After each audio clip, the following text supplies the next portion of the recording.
Smart city योजनेला 1 वर्ष झाल्याप्रत्यर्थ पुण्यात पंतप्रधानांचा मोठा कार्यक्रम होणार आहे. पण या कार्यक्रमाच्या निमंत्रण पत्रिकेत महापौरांचं नावच नाहीये. महापौरांना पंतप्रधानांचं स्वागत करण्याची ही संधी देण्यात आलेली नाही. त्यामुळे महापौर प्रशांत जगताप यांनी नाराजी व्यक्त केली आहे. हा पुणेकरांचा अपमान असल्याची त्यांनी प्रतिक्रिया दिली आहे. दरम्यान भाजप पंतप्रधानांचा हा कार्यक्रम हायजॅक करत असल्याची टीका राष्ट्रवादी काँग्रेसने केली आहे. धक्कादायकरीत्या असं दिसतंय की त्या ठिकाणी माझं महापौराचं नाव या पत्रिकेत नाही. मी स्वतः पर्सनली याच्याकडे पाहत नाही, पण मी ज्या शहराचं प्रतिनिधित्व करतो त्या शहरामध्ये स्मार्ट सिटी अभियानाचा पूर्ण भारताचा कार्यक्रम या ठिकाणी शुभारंभ होत आहे आणि हे या शहराचा कुठेतरी अपमान झाला आहे याची मी नाराजी निश्चित व्यक्त करतो.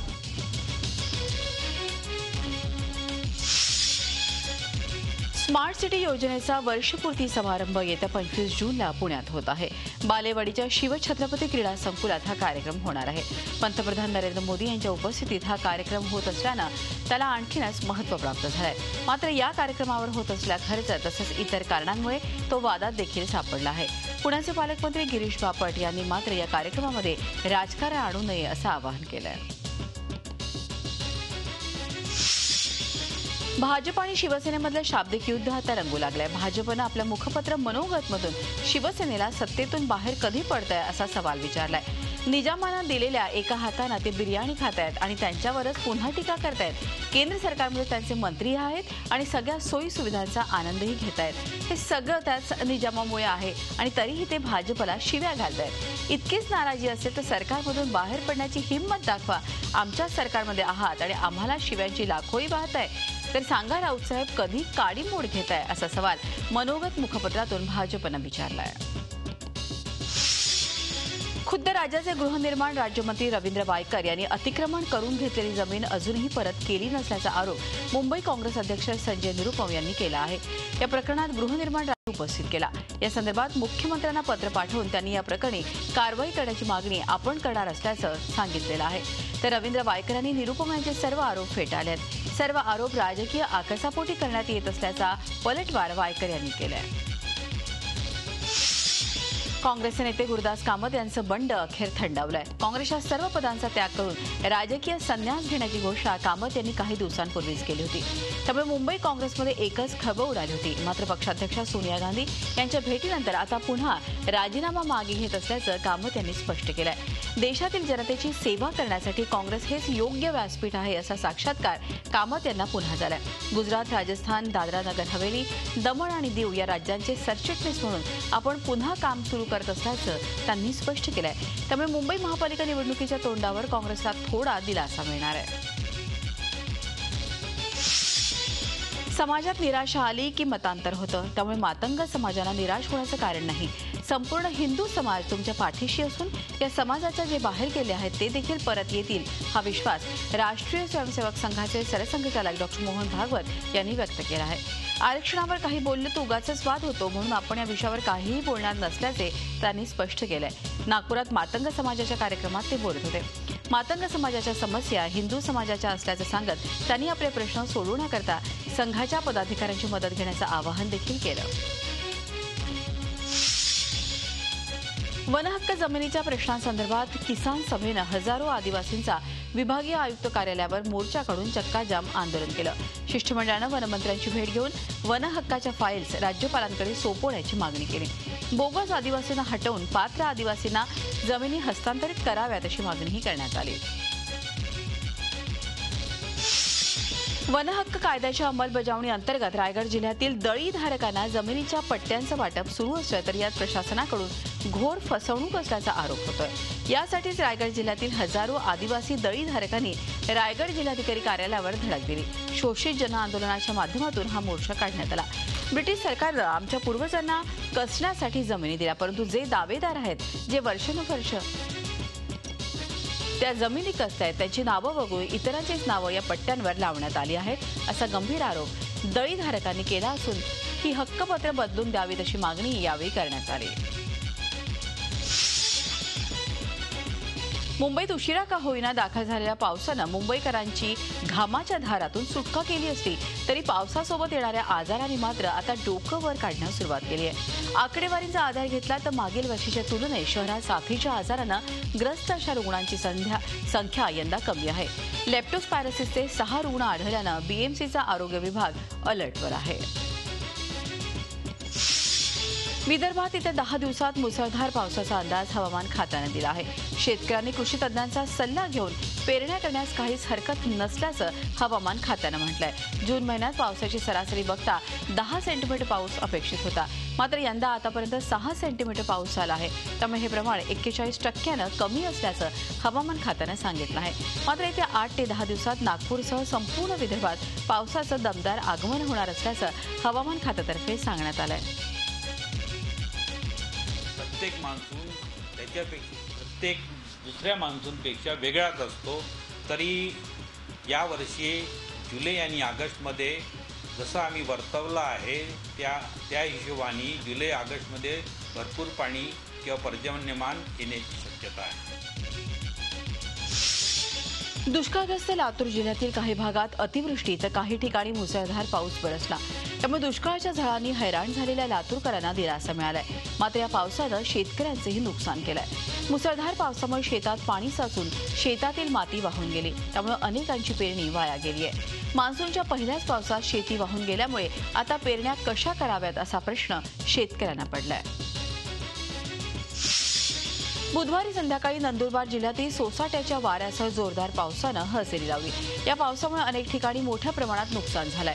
सरदार सरोवर धरणापासून विस्थापित होणारे मणिबेली या गावात उभारण्यात आलेली शाळा संपूर्णपणे उद्ध्वस्त झाली आहे. पत्र्याच्या शेडखाली चालणाऱ्या या शाळेत 1ली ते 4थीचे सगळे वर्ग पडले आहेत. मुलांसाठी साठवण्यात आलेल्या धान्याचीही नासाडी झाली आहे. वादळानंतर झालेल्या पडझडीचा पंचनामा करण्यासाठी जिल्हाधिकाऱ्यांनी पाहणी केली.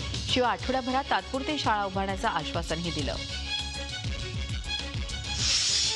कोल्हापूर जिल्ह्यात जवळपास 60% भाताची पेरणी पूर्ण झाली आणि विशेषतः जिल्ह्याच्या पश्चिम भागात सुरुवातीच्या टप्प्यात समाधानकारक पाऊस झाला.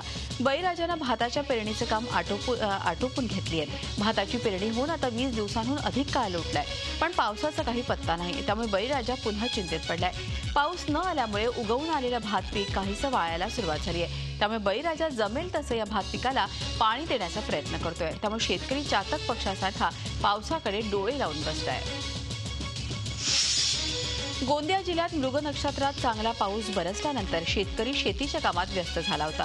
मात्र गेल्या 15 दिवसांपासून पावसानं दांडी मारल्यामुळे येथील शेतकऱ्यांच्या नजरा आकाशाकडे लागल्या असून कधी एकदा तो जोमात बरसणार याकडे देखील शेतकऱ्यांचे लक्ष लागलंय. जर येत्या 2-3 दिवसात वरुणराजा गोंदिया जिल्ह्यावर मेहरबान झाला नाही तर दुबार पेरणीचे संकट या शेतकऱ्यांवर ओढवल्याशिवाय राहणार नाही. डॉक्टर नरेंद्र दाभोळकर प्रकरणातील साक्षीदारांना सीबीआयनं पोलीस संरक्षण दिलेलं नाही. साक्षीदारांपर्यंत प्रसार माध्यम पोहोचलीत कशी? सीबीआय तपासातील प्रगती मीडियाला कशी काय कळते असा खडा सवाल उच्च न्यायालयानं सीबीआयला केला आहे. तसंच गोविंद पानसरे यांचा तपास एसआयटीनंच केला पाहिजे असं हात झटकून चालणार नाही अशा शब्दात मुंबई उच्च न्यायालयानं राज्य सरकारला देखील फटकारलं आहे. दाभोळकर हत्या प्रकरणी आतापर्यंतचा तपास प्रगती अहवाल सीलबंद पाकिटात सीबीआयनं न्यायालयात सादर केला. तपासात प्रगती आहे. अनेक महत्त्वाचे धागेदोरे सापडले आहेत. त्यामुळे तपासाची व्याप्ती वाढली असून पुढील तपास करण्याकरता 6 आठवड्यांची वेळ सीबीआय न्यायालयाकडे मागून घेतली आहे. त्यामुळे या प्रकरणाची पुढील सुनावणी 6 आठवड्यांनी ठेवण्यात आली आहे.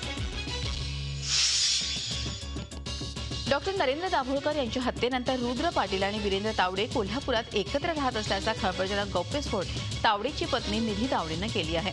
निधी तावडे 2 दिवसांपूर्वीच परदेशातून भारतात आली आहे. दाभोळकर आणि पानसरे यांच्या हत्येप्रकरणी तिची चौकशी सुरू असून तिच्याकडून अत्यंत धक्कादायक माहिती समोर येते आहे. दाभोळकर आणि पानसरे यांच्या हत्येआधी तावडे आणि सारंगा अकोलकर यांच्यात झालेल्या ईमेल संवादाबद्दल माहिती असल्याचं निधीनं कबूल केलंय.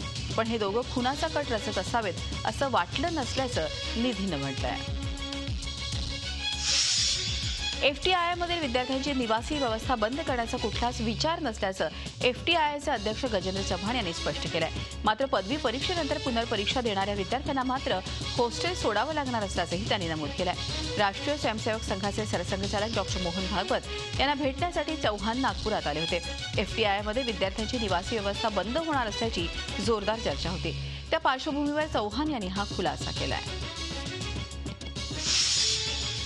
माजी मंत्री एकनाथ खडसे यांच्या दाऊद फोन कॉल प्रकरणी पोलीस अधीक्षक डॉक्टर जालिंदर सुपेकर यांची चौकशी होऊन कारवाई करण्यात यावी या मागणीसाठी जिल्हाधिकारी कार्यालयासमोर दलित सामाजिक सेवाभावी संघटनेकडून आंदोलन करण्यात आलं। याबाबतचं निवेदनही जिल्हाधिकाऱ्यांना देण्यात आलंय। जिल्ह्यात एकीकडे कायदा सुव्यवस्था ढासळती असताना गुन्हेगारीवर पोलिसांचा कुठलाही वचक नाही असाही आरोप यावेळी आंदोलनकर्त्यांनी केला।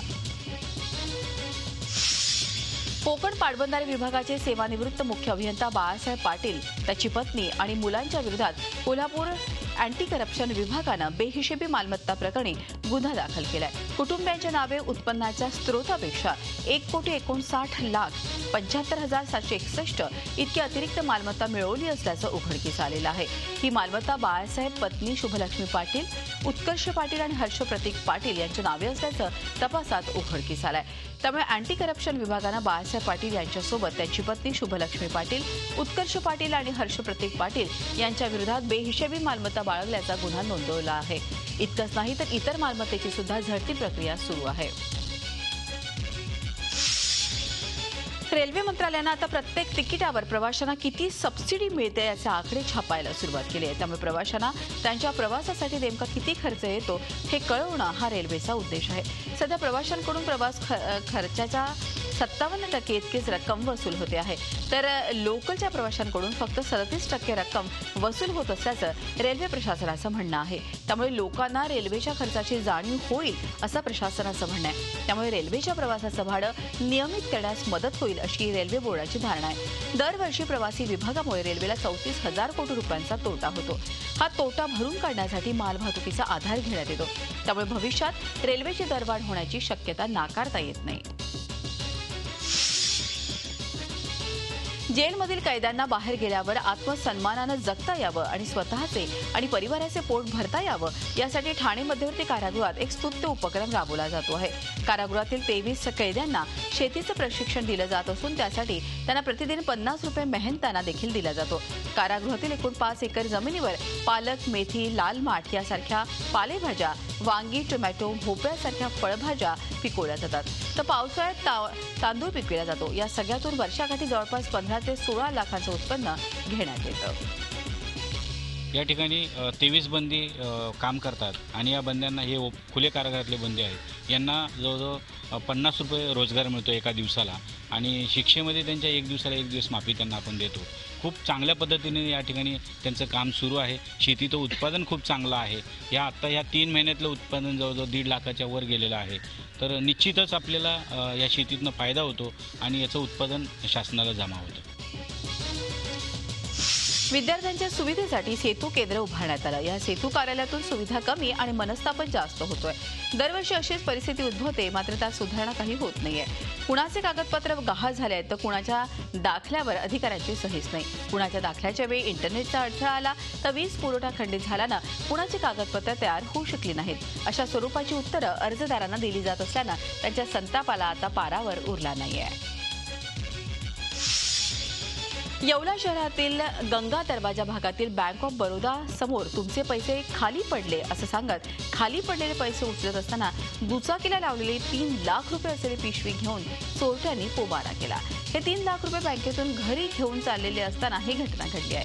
राष्ट्रवादीचे स्वीकृत नगरसेवक असलेले रवी जगताप यांनी हे 3 लाख रुपये बँकेतून काढले आणि बँकेबाहेरची ही घटना घडली। बँकेच्या सीसीटीव्हीमध्ये हा प्रकार कैद झाला असून चोरट्यांचे चेहरे मात्र स्पष्ट दिसत नाहीत। पोटच्या मुलीचा गळा दाबून हत्या केल्याची घटना सोलापुरात उघडकीस आली आहे। स्पर्धा परीक्षेची तयारी करणाऱ्या युवतीचा तिच्या कुटुंबियानेच गळा दाबून खून केल्याचं समोर आलंय। सोलापुरात शोभा वाघमारे असे खून झालेल्या तरुणीचं नाव आहे। या प्रकरणी आई लक्ष्मी वाघमारे, भाऊ आनंद आणि संतोष वाघमारे यांना पोलिसांनी अटक केली आहे, तर वडील मल्लिकार्जुन वाघमारे यांनी चौकशीसाठी यांना ताब्यात घेतलंय। ऑनर किलिंग अर्थात खोट्या प्रतिष्ठेपोटी हा प्रकार घडल्याचं पोलिसांच्या प्राथमिक तपासात समोर आलंय। मात्र आपल्यावरील कारवाई टाळण्यासाठी वाघमारे कुटुंबियांकडून पोलिसांना तपासात मदत मिळत नसून उलट त्यांच्यावरती दबाव आणण्याचा प्रयत्न केला जातोय।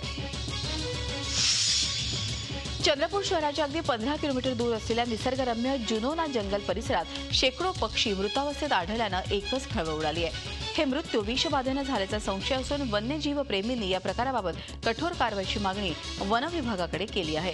सध्या या परिसरात शेतीची कामं सुरू असल्यामुळे रासायनिक खतं नाल्यातील पाण्यात मिसळल्याचा आणि हे पाणी पिल्यामुळे पक्ष्यांचा मृत्यू झाल्याचा संशय आहे. वन विभागाकडून पक्ष्यांच्या मृतदेहाचं पोस्टमॉर्टम झाल्यावरच मृत्यूचं खरं कारण कळू शकेल. यवतमाळच्या पुसद इथे भरधाव ट्रकनं 9 गायींना चिरडल्यात. अपघातात 15 गायी जखमी झाल्यात. शिळोणा गावाजवळ हा भीषण अपघात झाला. गावातील गुराखी गायींना चराईसाठी रस्त्यानं नेत असताना पुसदहून पोफळीकडे जाणाऱ्या भरधाव ट्रकनं गायींना धडक दिली. या अनियंत्रित ट्रकखाली 9 गायी चिरडल्या गेल्या तर 15 गायी जखमी झाल्या. अपघातानंतर ट्रक चालकानं घटनास्थळावरून पळ काढला तर पशुपालकांनी लागलीच घटनास्थळी धाव घेऊन आक्रोश व्यक्त केला. रायगड जिल्ह्यातील उरण तालुक्यातील चिर्ले गावाजवळ असलेल्या कंपाऊंडच्या जाळ्यात भेकर अडकला होता. या अडकलेल्या भेकराची ग्रामस्थांनी सुटका केली आहे. चिर्ले गावाच्या वेशीवर एका घराच्या आवारात हा अनोखा पाहुणा दिसून आला. कंपाऊंडच्या जाळ्यात अडकलेल्या भेकराला पाहून एका ग्रामस्थानं प्राणीमित्रांना संपर्क केला. त्यांनी येऊन या भेकराची सुटका केली. सकाळच्या सुमारास काही कुत्र्यांनी पाठलाग केल्यानं ते जाळ्यात अडकल्याचं ग्रामस्थांनी सांगितलं. साधारण 3.5 फूट लांबीच्या या भेकराचं वजन अंदाजे 15 किलो आहे. वन विभागाच्या अधिकाऱ्यांनी त्याला आता जंगलात सोडलंय. शेकडो वर्षांची परंपरा असणाऱ्या संतश्रेष्ठ निवृत्तीनाथ महाराजांच्या पालखीनं पुढच्या प्रवासासाठी प्रस्थान ठेवलंय. पंढरपूरपर्यंतच्या प्रवासादरम्यान यंदाच्या वर्षी प्रथमच 3 ठिकाणी रिंगण सोहळा रंगणार आहे. निवृत्तीनाथांची पालखी नाशिक, अहमदनगर आणि सोलापूर अशा 3 जिल्ह्यात प्रवास करते. त्यामुळे या 3ही जिल्ह्यात रिंगण होणार आहे. त्यानिमित्तानं वारकऱ्यांमध्ये कमालीचा उत्साह बघायला मिळतोय.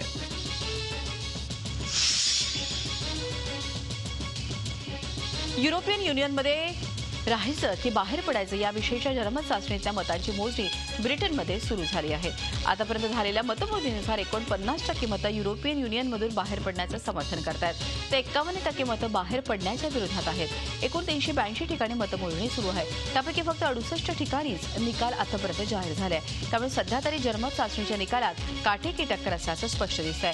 दुपारी 2 पर्यंत या चाचणीचा अंतिम निकाल येईल. पण सध्याच्या कलांनुसार इंग्लंडचं चलन असणाऱ्या स्टर्लिंग पाऊंडची घसरण सुरू झाली आहे. ब्रिटन जर युरोपियन युनियनमधून बाहेर पडला तर तिथल्या अर्थव्यवस्थेचा विकास दर जवळपास 2.5% घसरेल असा अंदाज आहे. त्याचप्रमाणे जगभरातल्या शेअर बाजारातही मोठी उलटफट अर्थात NSGच्या भारताच्या सदस्यत्वाला 5 देशांनी विरोध केलाय. ब्राझील, टर्की, ऑस्ट्रेलिया, न्यूझीलंड आणि आयर्लंड या देशांनी आपला विरोध दर्शवलाय.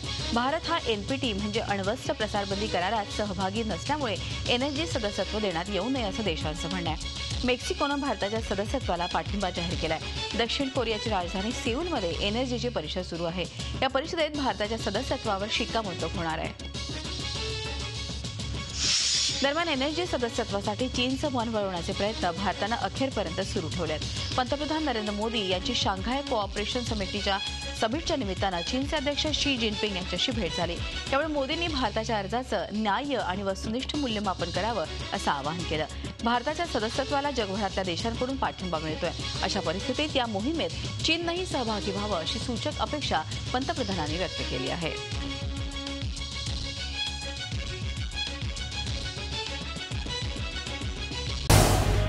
झी 24 तास रहा एक पाऊल पुढे.